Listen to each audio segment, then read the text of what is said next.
menyarankan teman-teman segera join ke Google Meeting ya, saya sampai 10. Seperti biasa saya ingin absen akan dilaksanakan 2 kali. Di akhir perkuliahan akan satu teman yang hadir hari ini silahkan nanti merespon ya untuk kehadirannya. Kemudian nanti teman-teman silahkan menandatangani kehadirannya di buku absen di PJ ya. Teman-teman harap nanti dibagikan isinya, kemudian nanti menuliskan bukti kehadirannya di buku absensi, kemudian nanti dengan PJ diminta bantuan untuk menuliskan atau kuliahan berdasarkan topik atau judul yang tiap minggu disampaikan seperti itu. Ini yang datang hanya 90 yang hadir dan waktunya sudah menunjukkan pukul 19.40. Ya teman-teman, perkuliahan hari ini saya share screen dulu.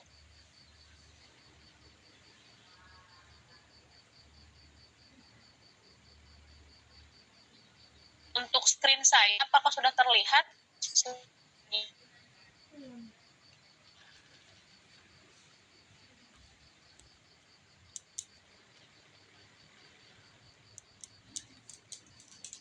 Apakah sudah terlihat? Share materi sudah terlihat? Sudah, Bu. Slideshow-nya sudah, Bu. Oke, baik. Jadi dimohon untuk teman ketika saya memaparkan materi, dimohon untuk memute atau menonaktifkan mikrofonnya ya, karena kalau teman-teman tidak mute akan mengganggu jalannya perkuliahan. Kemudian nanti ketika saya izinkan teman, kalau misalkan ada yang ingin bertanya atau menanggapi ataupun merespon apa yang saya sampaikan, itu silahkan diaktifkan mikrofonnya. Tapi ketika saya melakukan pemaparan materi, teman-teman minta tolong untuk memute-kan ya, agar tidak mengganggu jalannya perkuliahan. Ya, jadi hari ini adalah minggu kelima ya teman-teman, minggu kelima perkuliahan kimia analisis farmasi. Jadi teman-teman akan bertemu dengan saya untuk kuliah kimia analisis farmasi hanya pertemuan saja. Jadi nanti kita masih ketemu sampai minggu depan pertemuan ke-6 dan minggu depannya lagi pertemuan ke-7. Dan untuk pertemuan ke-7 itu perkuliahan kita dilaksanakan kemungkinan itu kuis ya teman-teman, karena di minggu pertama sampai minggu hari ini, minggu kelima saya belum mengadakan kuis, jadi saya belum mendapatkan nilai kuis dari teman-teman. Jadi kemungkinan minggu ke-7 diisi dengan kuis, mungkin akan saya berikan kuis 5 hal seperti itu, pilihan ganda atau apapun nanti bentuknya, atau kurang dari tersebut jumlahnya. Jadi teman-teman dipersilakan untuk mengerjakan selama 90 menit. Kemungkinan pertemuan ke-7 dilaksanakan seperti itu. Kemudian pertemuan ke-8 itu pertemuan UTS ya. Jadi pertemuan ke-8 teman-teman UTS. Dan saya harapkan untuk persiapan UTS-nya jangan SKS alias jangan sistem kabel semalam, karena tidak layak, karena tidak bisa digunakan sistem tersebut untuk teman-teman bisa mencapai nilai UTS yang maksimal seperti itu ya. Kemudian pertemuan hari ini ialah pertemuan kelima ya, pertemuan kuliah kelima. Kemudian setelah UTS teman-teman akan melaksanakan perkuliahan KAF itu dengan Bu Zipura ya, secara langsung di kelas masing-masing seperti itu. Kemudian pertemuan hari ini ialah pertemuan kelima ya teman, di mana pertemuan kelima kimia analisis farmasi ini saya akan membahas topik baru ya, terkait atau materi baru terkait preparasi larutan, pengenceran larutan, asam basa dan larutan buffer. Jadi topik ini merupakan topik yang fundamental ya, merupakan topik dasar. Harusnya sudah teman-teman dapatkan di kimia farmasi dasar, tapi saya tidak tahu ya, kemungkinan apakah sudah dibahas secara detail atau belum, karena farmasi dasar juga saya mengajarnya tim teaching ya dengan Bu Zipora. Jadi tapi di kimia farmasi analisis ini topik ini lebih mengarah atau menunjukkan pembahasannya terkait analisis farmasi seperti itu. Ya, topik ini merupakan topik yang sangat mendasar di mana hampir semua analisis dan formulasi di laboratorium farmasi itu melibatkan apa? Melibatkan pembuatan larutan atau preparasi larutan, penggunaan larutan dengan konsentrasi tertentu. Teman-teman harus bisa melakukan pengenceran, kemudian tentu menyiapkan dan mengontrol pH ya, pH larutan itu sangat penting ya, agar agar analisis obatnya yang teman-teman lakukan atau analisis sediaan farmasi yang teman-teman lakukan itu dapat secara akurat dan stabil seperti itu. Ya, di sini saya akan preparasi larutan, khususnya pembuatan larutan. Jadi preparasi larutan itu artinya apa? Harusnya teman-teman sudah bisa ya melakukan proses pembuatan larutan atau preparasi larutan. Secara definisial ya, preparasi larutan ini akan suatu kegiatan untuk menyiapkan larutan dengan konsentrasi tertentu. Biasanya dari zat padat, punya sampel dari zat padat atau dari larutan yang sudah diketahui ya, kemudian dilarutkan kembali gitu ya. Atau misalkan kita punya zat padat dilarutkan dengan suatu tambahan pelarut, ataupun kita sudah punya zat untuk larut dilarutkan kembali atau diencerkan, biasanya seperti itu. Dalam farmasi, larutan yang kita buat harus tepat konsentrasinya. Kenapa harus tepat? Bisa mengubah atau hasil analisis. Ada beberapa satuan konsentrasi yang sering digunakan untuk dalam preparasi atau pembuatan larutan, di mana teman-teman itu harus mengenal istilah konsentrasi 3 ya, polaritas, normalitas, dan persen ya. Jadi polaritas itu apa? Polaritas ini merupakan terlarut tiap liter larutan. Simularitas tadi saya definisi mol zat terlarut tiap liter larutan, karena molaritas punya rumus mol per volume dalam bentuk liter seperti itu. Kemudian ada yang dinamakan istilah normalitas atau N. Normalitas itu merupakan ekivalen zat terlarut per liter larutan. Jadi ekivalen zat terlarut biasa tugas minum. Ekivalen zat terlarut per liter larutan. Persen ini biasanya merupakan jumlah zat terlarut per 100 bagian larutan. Persen ini bisa kita definisi, persen ini bisa berupa persen W per V. W per V itu massa per volume, W-nya itu weight ya, massa per volume itu bisa, atau bisa bentuk persen V per V. V per V itu volume per volume gitu ya, atau bisa bentuk W per W. W per W, persen W per W, atau weight per weight, massa per massa. Jadi kalau misalkan saya minta buatlah 20 larutan NaCl, misalkan saya teman-teman silahkan silahkan di padatan NaCl-nya sebanyak 20 gram gitu ya, per 100 mili larutan NaCl, per 100 mili larutan air ya, maknanya seperti itu. Itu kita bisa sebut 20% larutan NaCl. Atau misalkan teman-teman mau membuat, silahkan buat etanol gitu ya, etanol 70% gitu ya, dari etanol murni gitu ya. Sorry. Salah ya. Dari etanol murni misalkan. Maka teman-teman ambil etanol murni, misalkan etanol murninya itu 100% etanol atau 90% etanol gitu ya. Ya teman-teman silakan diambil 70 per 100-nya gitu ya. Jadi biasanya kalau pengen 70% dari 100% etanol, teman-teman ambil saja 70 mili gitu, 70 mili etanol murni ya, kemudian diambil 100 mili air gitu, jadi 70% etanol. Kalau teman-teman mau V per V ya, volume per volume, persen volume per volume, itu boleh atau itu bisa seperti itu. Gitu ya. Kalau misalkan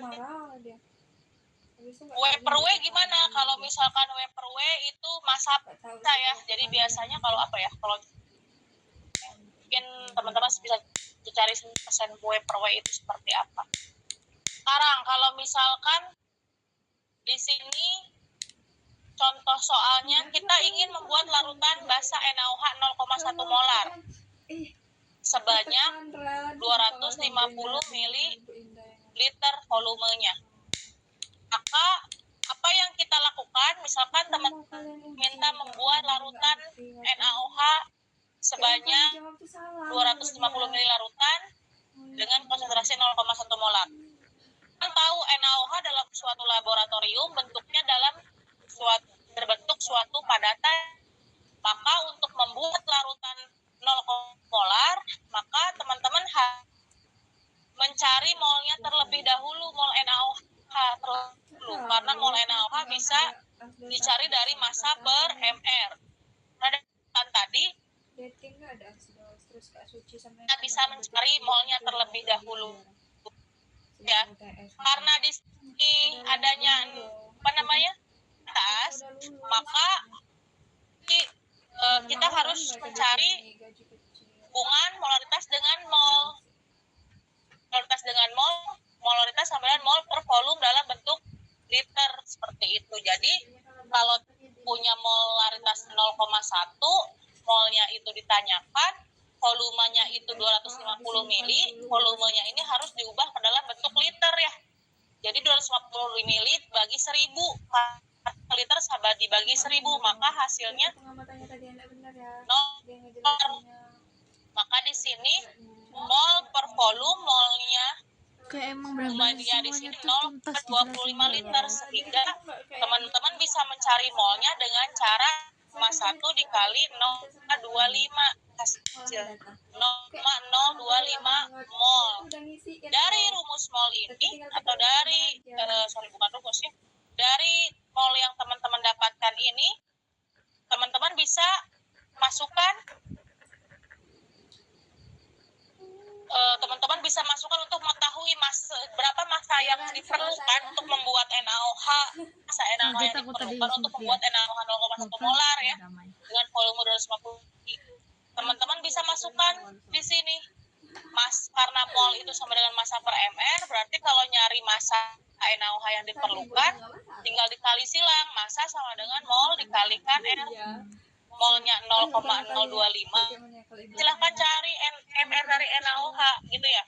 Ternyata MR dari NaOH kalau dihitung dari tabel periodik itu 40, Na itu 4, oksi 16, H itu 1 kan. Kalau dijumlahkan sama dengan 40. Jadi 0,025 kali 40 sama dengan 1 gram. Jadi ketika teman-teman mau membuat larutan sebanyak 0,1 molar, dengan konsentrasi 0,1 molar sebanyak 50 mili, teman-teman silahkan menambahkan NaOH atau menimbang NaOH sebanyak 1 gram. Kemudian NaOH tersebut dilarutkan dengan aquades ya, dengan air sebanyak 250 ml, sehingga teman-teman punya konsentrasi larutan teman-teman punya NaOH teman-teman dengan konsentrasi 0,1 molar. Seperti itu. Jadi kita NaOH belum melarutkannya dalam air hingga volumenya tetap 250 ml. Itu contoh ketika kita membuat larutan atau konsentrasi larutan. Seperti itu. Sebenarnya konsep ini mungkin sudah teman-teman dapatkan di kimia farmasi dasar, tapi saya ingatkan kembali karena konsep kimia farmasi dasar itu dipakai di kimia analisis farmasi seperti itu. Sampai di slide ini, sebelum saya lanjut ke slide berikut,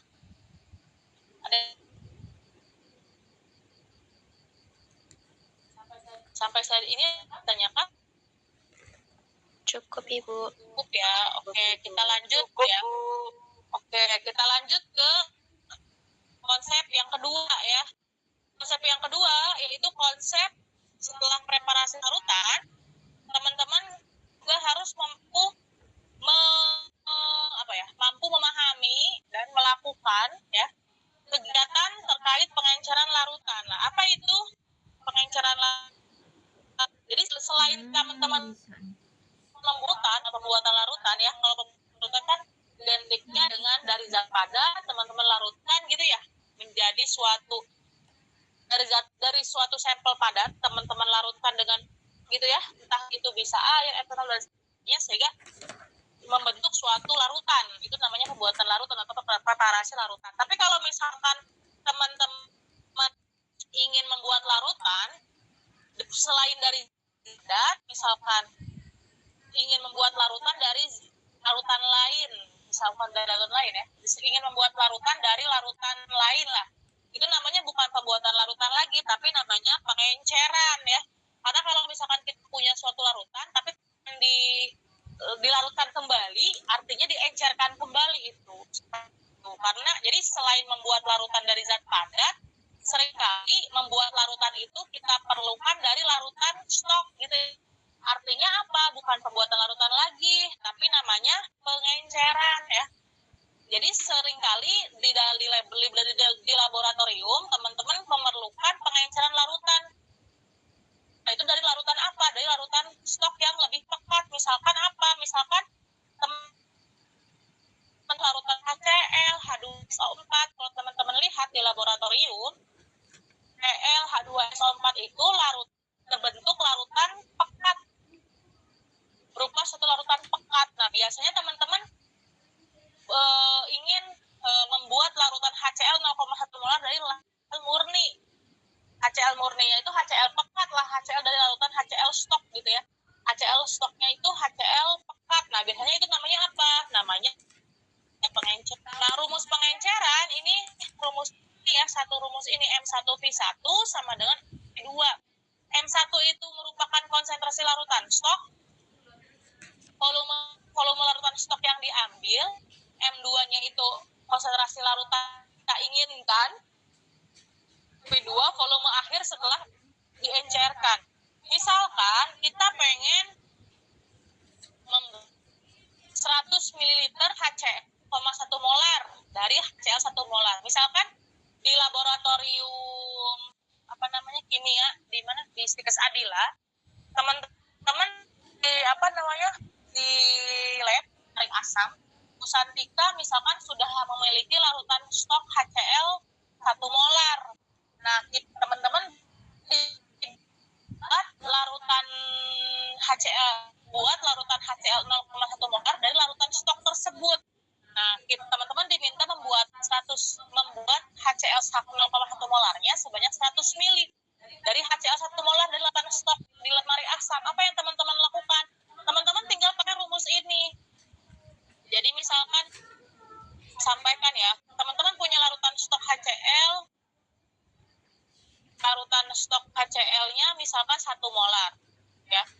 Teman-teman yang diperlukan teman-teman HCl 0,1 molar ya dengan volume 100 ml ya. Maka teman-teman masukkan ke rumus ini M1V1 sama dengan M2V2.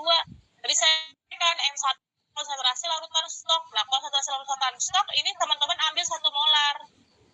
Volume larutan stok berapa? Volume larutan stok itu ambil untuk mengencerkan larutnya menjadi 0 molar gitu. Makanya V1 ditanyakan. M2 itu konsentrasi yang kita inginkan ya. Konsentrasi larutan akhir yang kita inginkan itu menjadi 0,1 molar. Makanya ditulis di sini 0,1 molar. V2 itu volume akhir setelah diencerkan. Ya, jadi setelah diencerkan 0,1 molar itu harus mendapatkan volume sebanyak berapa? 100 mili volumenya. Nah, maka dicoret tasnya V1-nya gimana? 0,1 kali 100 per 1. Satuannya mililiter. V1-nya 0,1 kali 100. Jadi, untuk teman-teman membuat 0,1 molar HCl ya sebanyak 100 ml gitu ya. Teman-teman harus menambahkan HCl pekat, masukkan HCl 1 molar sebanyak 10 ml masuk ke sini. 10 ml 10 mili teman-teman harus membuat larutan akhirnya menjadi berapa? 100 mili. Terus sampai 100 mili di sini.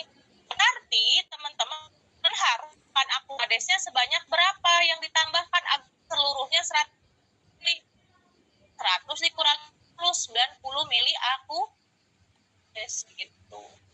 Jadi untuk memperoleh atau mendapatkan HCl 1 molar sebanyak 100 mili, teman-teman HCl 1 molarnya sebanyak, kemudian dari kita inginkan larutan HCl 0,1-nya 100 mili, maka tinggal ditambahkan aquadesnya dalam 10 mili ke dalam 10 mili HCl pekat seperti itu.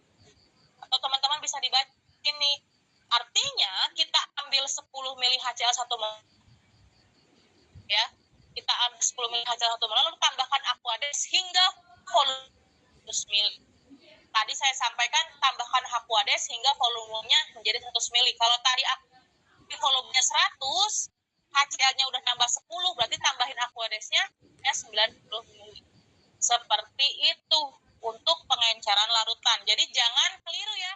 Jangan misalkan gini, Bu, saya tambahin HCl pekatnya 10, tambahin aquades 100 mili. Itu benar apa salah? Ya jangan salah. Kenapa? Karena konsentrasi lagi 0,1 molar kalau teman-teman melakukan hal tersebut. Kurang dari 1 molar ya. Kurang dari 0,1 molar. Jadi teman-teman tadi ya harus menambahkan HCl-nya 100, tambahkan aquades hingga volumenya menjadi 100 mili. Volume akhir ya, karena V2 ini maknanya volume mengencerkan. Kalau volume yang HCl 1 molar itu berarti air yang ditambah, aquades yang ditambah. Sisanya berapa? 90 mili. Seperti itu. Nah, kemudian ketika teman-teman melakukan pengenceran, itu proses pengencerannya harus dilakukan dengan hati-hati. Bagaimana cara melakukan pengenceran dengan larutan asam ya, baik itu asam sulfat, H2SO4, ataupun HCl. Teman-teman harus menuangkan air terlebih baru asam. Jadi tuang air. Ya wadah misalkan ya, tambahkan dulu misalkan 30 mili dulu. Misalkan butuh airnya 90 mili. Tambahin 30 mili aquades dulu, baru tambahin 10 mili asam pekat gitu ya. Baru sisanya teman-teman tambahin lagi aquadesnya, base-base aquadesnya. Jadi harus ditambahkan ke sistem teman-teman ya, ke kimia teman-teman itu harus air dulu baru asam ya. Ingin asam baru air, jadi tuangkan asamnya ke dalam air agar kita menghindari percikan atau bumping panas yang berbahaya. Jadi memercik biasanya. Jadi kalau misalkan asam itu kan ketika bertemu dengan air itu akan menimbulkan percikan ya, percikan panas, meletup. Jadi ini yang teman-teman harus hindari ya. Makanya yang harus teman-teman lakukan, tambahin air dulu gitu ya, setengah, baru teman-teman tambahin asam sebanyak yang diperlukan, baru diisi dengan air kembali. Seperti itu. Sampai slide pengenceran larutan, ada yang ingin ditanyakan atau paham? Sampai sini paham teman-teman? Sampai pengenceran paham ya. Oke, kita lanjut ke slide berikutnya ya. Nah, di slide ini di sini teman-teman saya mengingatkan kembali ya konsep asam basa. Mungkin ini juga sudah dipelajari di mana?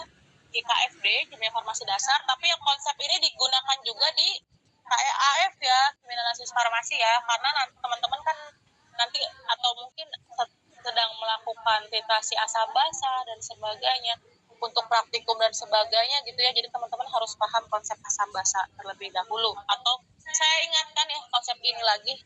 Jadi saya ingatkan kembali, di recall ya, diulangi lagi ya konsep ini agar teman-teman lebih paham ya secara mendalam. Jadi di sini saya ambil konsep asam basa menurut Bronsted-Lowry ya. Sebenarnya asam basa itu, teori asam basa itu disampaikan oleh beberapa orang ya, oleh beberapa teori. Ada yang oleh Arrhenius, bukan Arrhenius ya, Lewis ya. Arrhenius ya, saya lupa. Lewis, Arrhenius, dan si Bronsted-Lowry ya, banyak sebenarnya. Jadi konsep asam basa itu banyak yang mengemukakan. Cuman ya intinya mah sama-sama aja ya kalau secara sederhana. Jadi asam basa itu merupakan dua komponen utama dalam banyak reaksi kimia farmasi ya, khususnya kalau di kimia farmasi analisis kuantitatif, teman-teman akan belajar tentang titrasi asam basa gitu ya. Kemudian di titrasi asam basa juga teman-teman perlu memahami konsep asam basa ya, untuk konsep fundamentalnya seperti itu.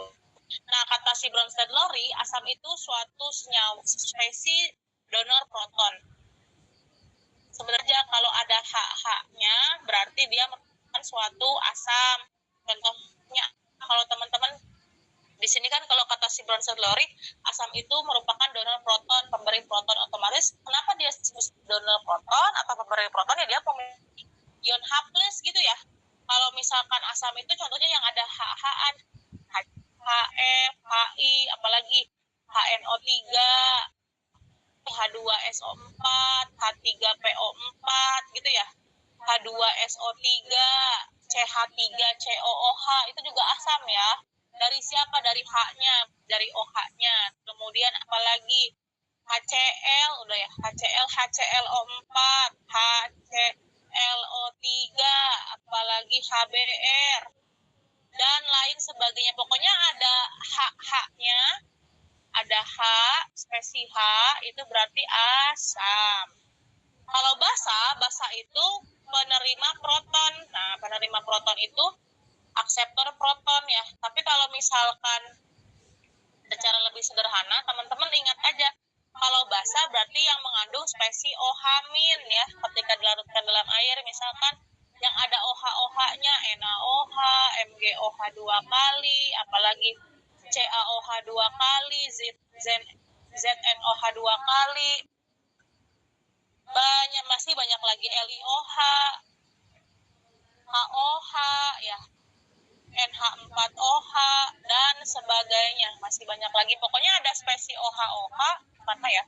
OH-OH berarti dia basa gitu. Nah, di sini ya. Kita juga bisa menggunakan konsep pH untuk menyatakan derajat keasaman larutan. Jadi kalau misalkan teman-teman ingat kembali, kalau pH-nya kurang dari 7, itu berarti sifatnya asam. Kalau pH-nya lebih dari 7, berarti sifatnya basa, gitu ya. Kalau pH-nya netral, itu sifat nilainya pH-nya sama dengan 7, seperti itu. Terus kalau misalkan mau menghitung pH gitu ya, dari suatu asam gitu ya, kita punya HCl di sini 0,01 molar ya. Misalkan ditanyakan berapa pH-nya gitu ya. Ya teman-teman tinggal hitung saja H+-nya terlebih dahulu. Karena HCl ini merupakan asam kuat, maka untuk menghitung H+ cukup menggunakan rumus A kali molaritas. A ini apa? A ini merupakan jumlah H+, ya. Bukan jumlah H+, jumlah H, jumlah atom H pada HCl. Karena pada HCl jumlah atom H-nya 1, maka A-nya 1. M ini molaritas, HCl molaritasnya 0,01. Maka H+ untuk HCl sama dengan konsentrasinya 0,01. Ya, 0,01. Sorry. Bukan molar ya, 0,01. Molar sih konsentrasinya sama aja. Nah, 0,01 ya. Sekarang gimana cara menghitung pH-nya? Ya, pH-nya min log konsentrasi H+, ya. Ini kan konsentrasi H+, fotonya molaritas ya. Min log konsentrasi H+-nya ini. Ya, bukan konsentrasi ini ya. H+, konsentrasi H+, bukan konsentrasi molaritas, ya, tapi konsentrasi H+. 0,01 molar. Ketika teman-teman menghitung log, kalau 0,01 molar tersebut bisa teman-teman konversikan menjadi 10 pangkat min 2 molar. Saya nggak akan mengajari gimana caranya 0,01 molar berubah menjadi 10 pangkat min 2 molar, karena saya bukan dosen matematika ya. Tapi ini pengetahuan umum ya untuk matematika untuk tingkat lanjut alias tingkat kuliah gitu ya.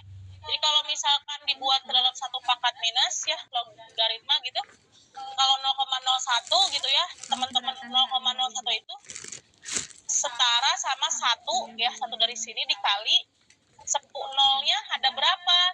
Ada 2, maka 10 pangkat minus 2. Kenapa minus? Ya karena nolnya koma gitu ya, karena 0 koma. Ya udah jadi segini, 1 kali 10 pangkat min 2. Jadi teman-teman bisa hitung min log kali 1 kali 10 pangkat min 2. Nah, ketika melakukan perhitungan min log kali 1 kali 10 pangkat min 2, ini tuh sama aja min 2-nya ditarik ke depan, min 2 kali min 1 sama dengan plus 2. Udah gitu. Jadi pH-nya sama dengan 2. Kenapa pH-nya 2? Ya karena dari perhitungan matematika ini. Seperti itu. Itu kalau HCl, si asam kuat. Bagaimana kalau kasusnya basa ya? NaOH. Kita punya basa NaOH sebanyak 0,001 molar. Kita pengen tahu pH-nya berapa gitu ya. pH-nya berapa?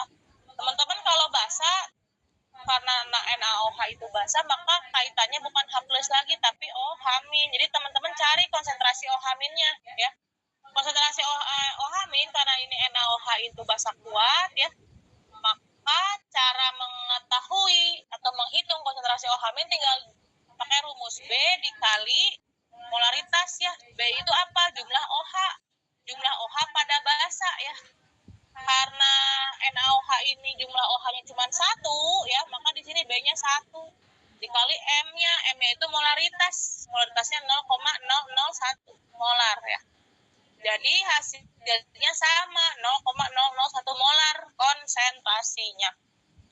Tadi ya, kalau konsentrasi 0,001 molar bisa diubah ke dalam bentuk 10 pangkat minus ya. Bisa diubah ke dalam 10 pangkat minus menjadi apa? Kalau 0,001 molar itu setara dengan 1 dikali, nolnya kan ada 3 ya, 10 pangkat minus 3 molar. Kita bisa menuliskan ini 10 pangkat minus 3. 10 pangkat minus 3 molar gitu ya. Kan 1 kali 10 pangkat minus 3 ya 10 pangkat minus 3. Jadi cari pOH-nya. pOH karena bukan pH ya, karena OH min. Min log sama dengan konsentrasi OH. Konsentrasi OH-nya ini teman-teman 10 pangkat min 3 itu ya. Min 3 dikali min 1 di depan, jadi positif 3. Udah, hasil pOH-nya 3. Sampai sini belum selesai, karena yang dicari tahu pH ya. Maka rumusnya pH sama dengan 14 dikurangi pOH. 14 dari mana, Bu? 14 itu merupakan P total ya, untuk larutan netral ya. Jadi kalau misalkan pH-nya itu kurang dari 7, itu asam gitu ya. pH-nya lebih dari 7 itu basa gitu. Kalau pH total itu sama dengan 10 pangkat min 14 atau disebut 14 gitu ya. pH air. Jadi 14 itu memang sudah ketetapannya. Maka di sini 14 dikurangi pOH 3, pH-nya 11. Karena dia pH-nya 11 menunjukkan pH-nya lebih dari 7 ya, memang dia basa. Itu hasil akhirnya pH-nya 11. Jadi kalau misalkan teman-teman menjawab sampai pOH 3 ini masih salah. Yang benar sampai sini. Karena yang ditanyakan pH seperti itu. Sampai slide ini ada yang ingin ditanyakan? Sebelum saya lanjut. Sampai slide ini ada yang ingin ditanyakan? Atau cukup? Cukup ya. Oke, kita lanjut. Nah, dalam farmasi gitu ya, teman-teman, di sini saya sampaikan konsep larutan asam basa dalam analisis farmasi. Dalam laboratorium farmasi, larutan asam basa digunakan untuk apa dalam berbagai analisis farmasi? Nah, ini ya, teman-teman. Silahkan dibaca. Jadi, dalam laboratorium farmasi, larutan asam basa digunakan dalam berbagai analisis. Contohnya untuk literasi asam basa. Literasi asam basa biasanya untuk menentukan kadar zat seperti vitamin C, antasida ya. Antasida itu, teman-teman, nah obat lambung itu banyak mengandung apa? Obat lambung itu banyak mengandung basa MgOH 2 kali ya. Biasanya dicari tahu pH-nya berapa. A, seperti itu. Kalau vitamin C banyak mengandung asam ya. Asamnya asam apa? Asam askor, seperti itu. Kemudian digunakan juga untuk penetapan pH ya. Jadi teman-teman nanti bisa menghitung pH larutan infus biuk berapa, pH sirup berapa, pH salep berapa, seperti itu. Kemudian untuk pengendalian pH, nah biasanya untuk pengendalian pH ini digunakan untuk proses sintesis bahan obat agar reaksi berjalan optimal. Misalkan ketika reaksi sintesis aspirin, misalkan ya, pH-nya harus ditetapkan harus pH terkendalinya di pH 3, maka kita biasanya menggunakan zat aktif atau lain untuk menambahkan agar pH tersebut 3 gitu, tetap 3 dikendalikan untuk tetap 3. Biasanya pakai apa? Biasanya pakai larutan buffer ya. Mungkin setelah saya sampaikan konsep terkait larutan buffer seperti itu. Jadi larutan buffer itu larutan penyangga untuk sebagai penyangga biasanya untuk mempertahankan pH ya, si larutan buffer itu. Jadi biasanya pengendalian pH gitu ya dalam proses sintesis bahan obat, misalkan sintesis paracetamol atau sintesis antasida, aspirin gitu ya. Misalkan kita pengen membuat melakukan proses sintesis asam salisilat dan anhidrida asetat ya, misalkan. Nah, pembuatannya itu harus pH-nya dikendalikan gitu ya. Dikendalikan harus tetap 3. Biasanya ditambahkan zat aktif lain sebagai penyangga, sebagai larutan penyangga untuk mempertahankan pH seperti itu. Karena apa? Kalau misalkan pH nggak dipertahanin, maka yang terbentuk produk sampingnya, misalkan produk samping dari pembentukan atau sinterin apa? Biasanya asam asetat seperti itu. Jadi kita ingin meminimalkan proses pembentukan asam asetatnya sehingga maksimal hasil proses sintesisnya, hasil produk yang diperolehnya misalkan si aspirin tadi gitu. Contoh kasus pengendalian pH itu seperti itu. Kemudian pH yang tidak sesuai bisa membuat zat aktif terurai, berubah warna atau kehilangan efek terapisnya. Oleh karena itu pengukuran dan pengaturan pH sangat krusial seperti itu. Nah, ini ya konsep penyangga atau larutan buffer ya. Di sini saya akan bahas terkait larutan buffer. Jadi larutan buffer itu apa ya? Silahkan dibaca di sini. Larutan buffer itu larutan yang mampu mempertahankan pH-nya meskipun ditambahkan sedikit asam atau basa ya.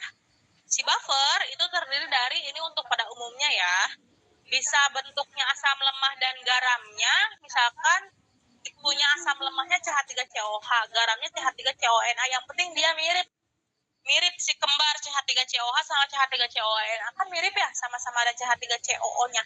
Maka dia disebutlah buffer ya. Jadi si buffer itu campuran ya, teman-teman.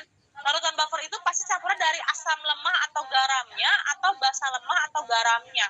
Misalkan teman-teman punya buffer CH3COH, ya pasti campurannya dengan CH3CONA. Jadi kalau kita punya asam lemahnya asam asetat, pasti garamnya garam yang mengandung asetat. Contohnya apa? Natrium asetat ini. Ya, seperti itu. Atau basa lemah dan garamnya. Contohnya apa? Basa lemah NH4OH. Nah, pasti garamnya itu garam yang mengandung si basa lemahnya. Mengandung NH4 plus ya, berarti NH4Cl. Pasti di sini kalau teman-teman lihat ya polanya, pola buffer itu dibentuk dari suatu campuran sil asam lemah dengan garamnya atau basa lemah atau garamnya. Teman-teman lihat pasti dia kembar ya. Makna kembar tuh ada sebagian sisi yang mirip ya, kayak gini CH3COO dan CH3COO. Nah, ada NH4OH dan NH4Cl. Jadi pasti ada spesi miripnya. Itu ciri buffer gitu ya. Nah, ada rumus untuk menghitung buffer. Jadi ini rumus untuk menghitung pH buffer asam. pH sama dengan pKa plus log garam, konsentrasi garam dibagi konsentrasi asam. Makna apa ya ini namanya? Kurung siku ya. Makna ini namanya makna konsentrasi ya. Makna ini nih. Nah, ini makna konsentrasi. Jadi jangan bingung ya. Itu garam tuh diapain sih? Itu makna konsentrasi. Jadi pH sama dengan, untuk menghitung pH buffer asam ya. pH buffer asam tuh yang mana? Ini nih, asam lemah dan garamnya ini teringat buffer asam. Nah, jadi untuk buffer asam pH sama dengan pKa plus konsentrasi garam dibagi asam. Kalau di sini contoh konsentrasi garam mana ini konsentrasi garam CH3CONA garamnya, asamnya CH3OOH. Kalau rumus untuk buffer basa, pOH sama dengan konsentrasi garam. Untuk basa ini ya garam nanti basanya ya NH4OH. Contoh soalnya kayak gini. Untuk buffer asam asetat ya, buffer asam asetat ini ya 0,1 molar. Dan ini CH3CONA 0,1 molar.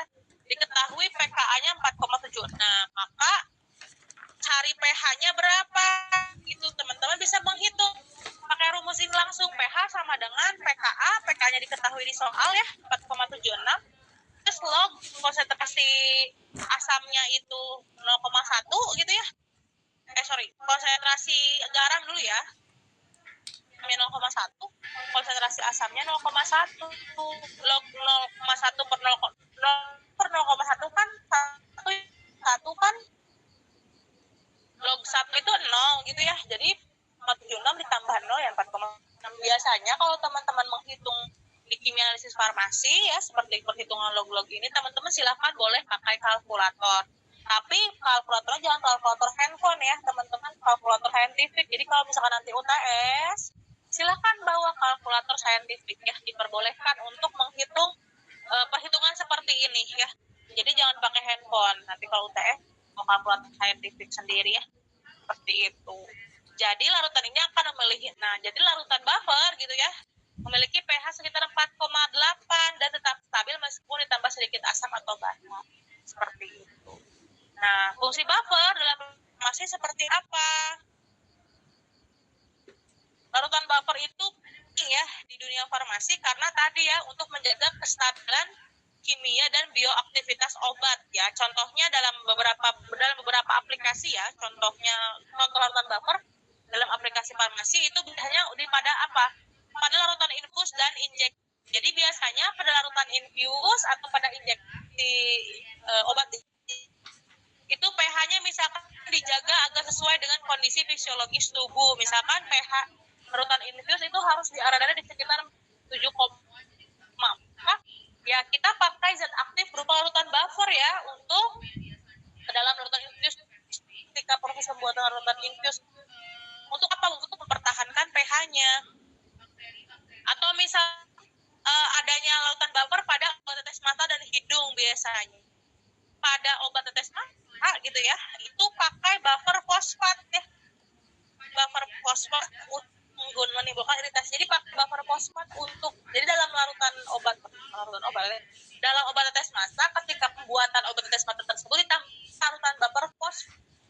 Untuk apa? Agar mempertahankan pH-nya. Saya hafal ya pH-nya berapa yang harus dipertahankan gitu ya. Tapi tambahkan buffer fosfat untuk mempertahankan pH-nya nanti agar si obat tetes mata tersebut sesuai dengan kondisi mata manusia ya. Misalkan di kondisi mata manusia itu diharuskan pH sekitar 5, misalkan, atau misal 7,2 lah misalkan ya pH netral. Maka si obat tetes tersebut ketika pembuatan di industri itu pakai bahan fosfat seperti itu.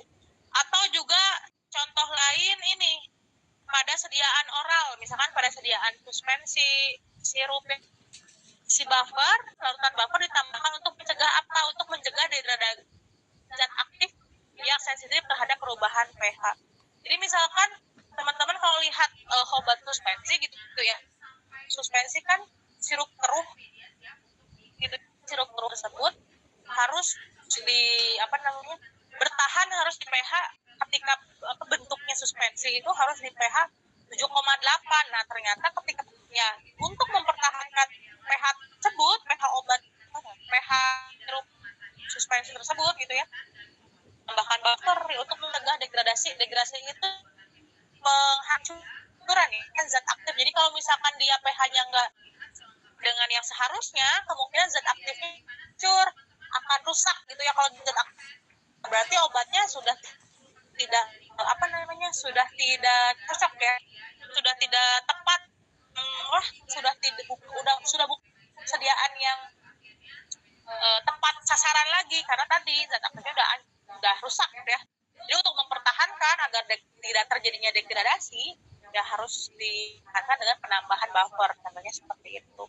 Jadi buffer secara sederhananya ya, obat bisa rusak lebih cepat, kehilangan efektivitas, bahkan bisa menimbulkan efek samping seperti itu. Kemudian, nah contoh kasus farmasi ya, contoh penerapan buffer gitu ya. Contohnya suatu larutan obat mengandung zat stabil pada 5,5 sampai 6,5 pH-nya. Yang turun menjadi 4, obatnya mulai terurai, mulai rusak, mulai terdegradasi. Maka untuk menjaga kestabilan, ya, buffer dari apa biasanya untuk menjaga pH 5,5 sampai 6,5? Biasanya buffer yang mengandung asam sitrat sebagai asam lemahnya. Berarti buffer asam sitrat, maka padanannya berarti yang mengandung sitrat juga. Ini untuk menjaga pH sekitar 6 ya, karena pH range obat stabilnya di 5,5. Nah, jadi kita bisa menambahkan buffer seperti itu. Jadi inilah peran penting buffer dalam formulasi farmasi untuk menjaga efektivitas obat sampai masa kadaluarsa. Jadi kesimpulan dalam kuliah kita hari ini, teman-teman belajar preparasi larutan, teman-teman harus bisa melakukan preparasi larutan secara akurat ya, dalam hitungan maupun juga penimbangan gitu ya, karena kalau tidak akurat ya tidak sesuai di konsentrasinya. Kemudian juga pengenceran ya, jadi ketika teman-teman akan melakukan pengenceran, silakan pakai rumus M1V1 M2 sama dengan M2V2 dengan hati-hati ya tadi ya. Secara konsepnya teman-teman harus paham, maknanya paham. Ketika teman-teman sudah tahu ternyata yang ditambahkan sekian, tapi teman-teman harus hati-hati ketika menambahkannya ya. Jadi benar nggak pelarut yang ditambahkan untuk mencapai volume akhir sekian itu berapa banyak, itu harus tetap harus dicermati gitu ya, harus teliti. Kemudian untuk si asam basa ya harus paham konsepnya ya, karena apa penting dalam reaksi kimia dalam farmasi. Nah di sini larutan buffer juga digunakan untuk menjaga pH tetap stabil agar obat tidak terdegradasi. Nah, contoh soal ya, kita ke contoh soal. Kalau contoh soal yang terkait preparasi larutan, di sini saya tampilkan misal seorang analis akan membuat 250 ml larutan HCl 0,1 molar dari larutan stok HCl 2 molar. Hitung volume HCl 2 molar yang harus diambil. Sebenarnya ini preparasi larutan, tapi tepatnya ke arah pengenceran ya. Jadi, teman-teman larutan stok nih, 2 molar. Teman-teman punya larutan stok, ya. Teman-teman punya larutan stok HCl-nya 2, tapi teman-teman ingin mengencerkan HCl tersebut menjadi 0,1 molar sebanyak 250 ml larutan. Maka katanya berapa volume HCl molar yang harus teman-teman ambil? Kalau kasus ini berarti kasus larutan lebih ke arah pengenceran larutan. Berarti rumus P1M1 P2M2. P1-nya apa? Volume HCl volume HCl pekatnya ya, volume HCl-nya berarti volumenya yang ditanyakan dikali M1-nya ini 2 molar. P2 volume akhir pengenceran, jadi setelah pengenceran volume akhirnya harus berapa volume ini kan 250 mili 10 mili dikali M2 itu molaritas yang akhirnya molaritas tujuannya berapa teman ingin 0,1 molar. Ada yang dicoret molaritasnya ya, maka V1 sama dengan 250 dikali 0,1 per 2 ya, dalam satuan mililiter gitu. V1 sama dengan coret gitu ya, 25 kali 1 kali bagi 2, 25 bagi 2 berapa? 12,5 mililiter. Jadi teman-teman, berapa volume HCl 2 molar yang harus diambil ini? Volume HCl 2 molar yang harus diambil adalah 12,5 mililiter. Jadi ketika melakukan di lab ya, teman-teman ingin melakukan pengenceran dari 2 molar ke berapa? 1 molar dan sebanyak mili. teman-teman tambah HCl dari yang pekat ya ke sini sebanyak 12,5 mili. Lalu teman-teman tambahkan Aquades sebagai pelarut kan. Pelarutnya Aquades sebanyak berapa? Ya tinggal 250 mili dikurangi Aquades tinggal 210 mili gitu ya. Dikurangi 12,5 mili, berapa hitung-hitung lah, misalkan teman-teman sekian berapa, baru itu tambahkan Aquadesnya, pelarutnya berapa gitu. Tapi kenyataan di laboratorium teman-teman harus menganalisis terlebih dahulu kan, selanjutnya baru HCl. Jadi jangan HCl dulu, jangan asam dulu ya, tapi tes terlebih dahulu agar apa, menghindari terjadinya percikan seperti itu. Kurangi 12,5 untuk Aquadesnya ya, ini saya contohkan biar lebih real gitu ya, 237,5 mili. Jadi teman-teman nambahin pelarut Aquadesnya sebanyak 237,5 mili. Jadi misalkan teman-teman tambahin dulu deh 200 mili ke dalam gelas kimia, baru tambahin 12,5 mili ke dalam gelas kimia, sisanya misalkan 37,5 mili baru tambahin. Yang penting air dulu, baru ditambahkan asam ya. Jadi asam harus ditambahkan ke dalam suatu air dulu atau pelarut dulu, jangan pelarut air seperti itu. Itu untuk soal yang pertama. Kalau diminta pertanyaannya hanya hitung volume HCl2 molar yang harus, jawabannya ini ya, sampai sini. Hanya 12,5 ml HCl 2 molar yang harus diambil. Gitu.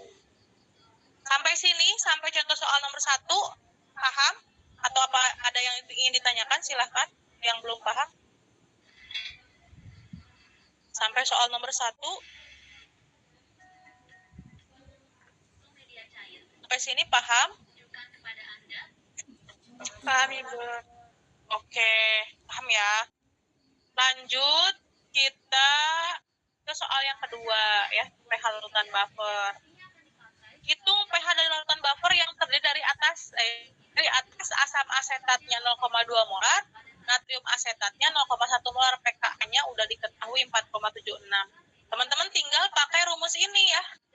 Kan asam ya, berarti ini teman-teman pakai ini, pH sama dengan plus log konsentrasi garam per konsentrasi asam, berarti pH sama dengan pKa plus log konsentrasi apa ini, asam ya, asam per konsentrasi garam, gini ya,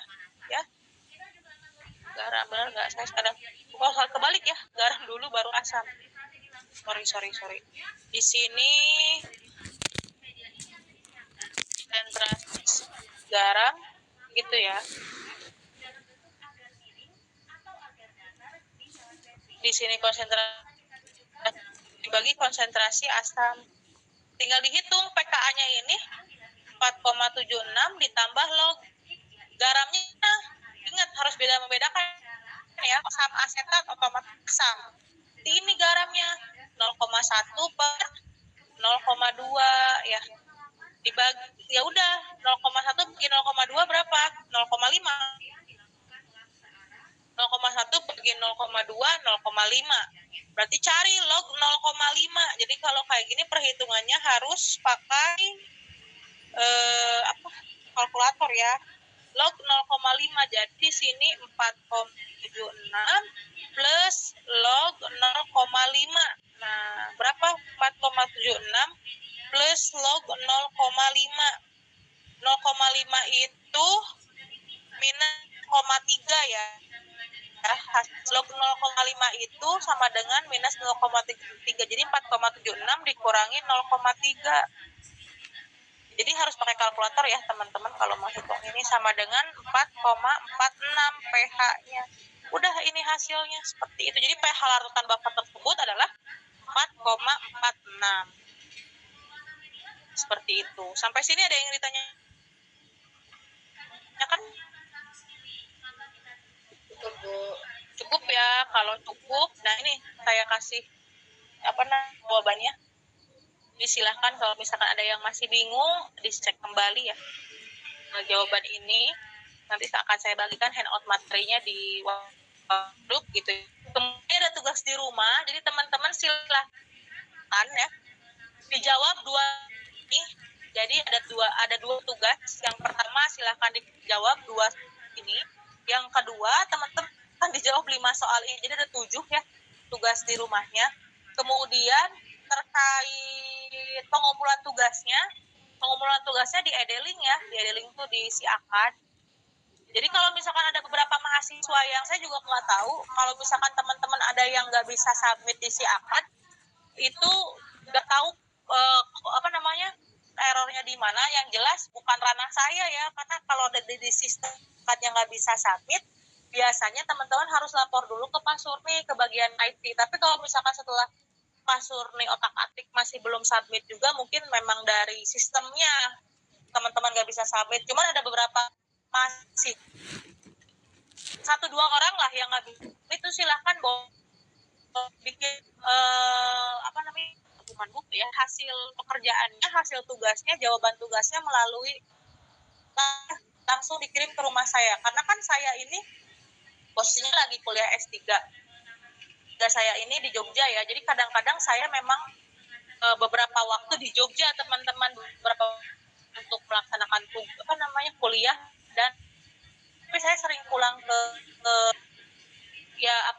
untuk melaksanakan labnya saya di Lampung, tapi di BRIN Lampung saya labnya. Jadi setiap hari biasanya kalau nggak nge-lab di BRIN Lampung ya saya gitu. Jadi saya nggak akan ke Adila. Kenapa nggak akan ke Adila? Kan memang saya lagi gitu ya. Jadi Adila meringankan saya untuk bisa melaksanakan perkuliahan kepada teman-teman secara online. Jadi kalau misalkan ada mahasiswa yang Bu, saya kumpulkan saja di mana?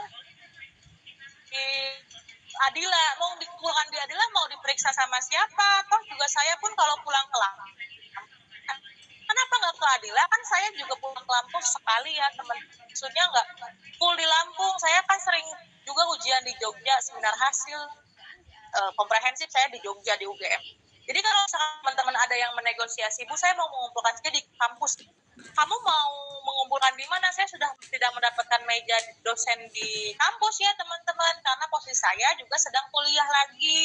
Jadi saya nggak ada meja di kampus. Teman-teman pun kalaupun mengumpulkan di kampus itu sia-sia. Misalkan mau meneliti ke dosen waktu Bu Laboran, Bu Santa, itu juga nggak periksa. Jadi teman-teman nilainya juga 0 gitu ya. Jadi silakan kirim saja ke rumah saya gitu. Makanya saya juga kalau misalkan teman-teman kalau tahu, bukan kalau tahu ya, kayak kalau tahu beberapa waktu lalu ada mahasiswa yang mengumpulkan pekerjaannya ke rumah saya, melewati apa? Biasanya infonya dari PJ. Jadi silakan saja laporkan ke PJ.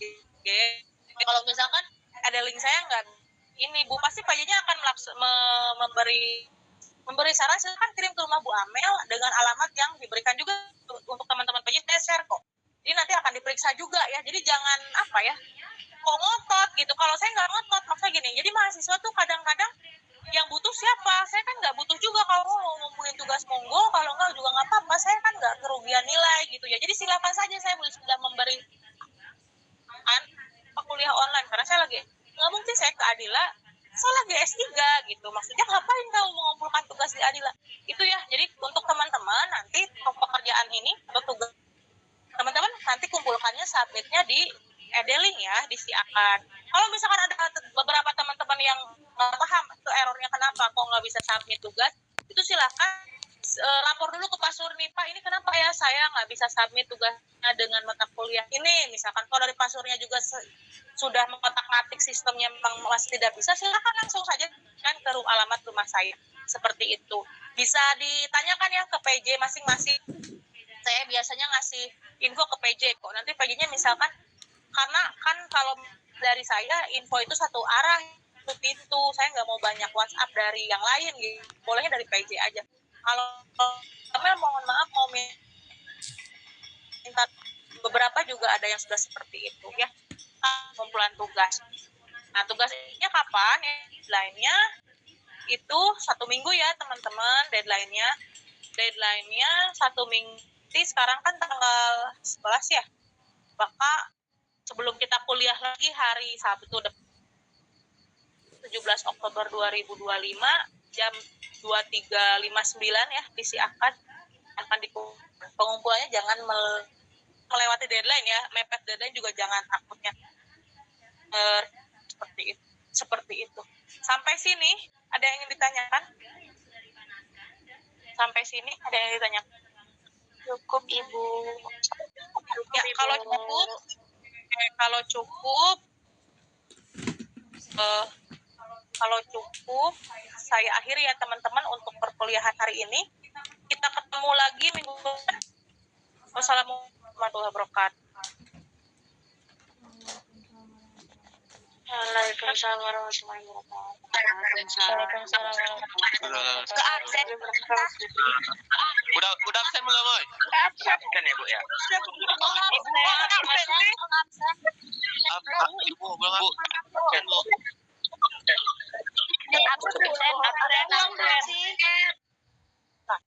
Assalamualaikum. Nabila Dwi Marsa absen ya. Desi hadir ya. Bumi Dewi hadir.